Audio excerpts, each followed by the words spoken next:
See, some of you are afraid to pick a fair value gap. You're like, how do I know if it's going to go down to that fair value gap? Well, if it's going to go down to a discount, it's going to drop down into that to go and rebalance an inefficiency. The market participants that know what they're looking for, they're going to be buying in there. If they're not buying inside of a fair value gap below the market when it's bullish, they're going to be buying underneath a short-term low where their sell stops. They're the only two things that happen, folks. There's nothing else that happens. Your indicators don't do shit. Mine weren't doing anything. They were just telling me what was already in the price chart that I couldn't see. So I teach my students, don't lean on that logic of an indicator.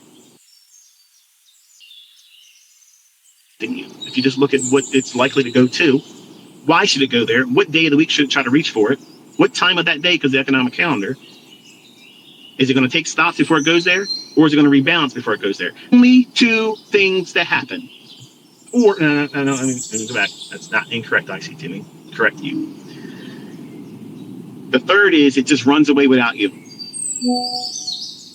And that's usually during the economic news event. So there's three outcomes. Either it goes into a fair value gap to rebalance before it goes to draw on liquidity, or it goes down below an old low if you're bullish, or above an old high if you're bearish, then it goes to your draw on liquidity. Or the move at the release time and day, when the report comes out, they reprice immediately and you don't have an option. So there's your three things. Now, generally, the third doesn't happen all the time. It's the least occurrence.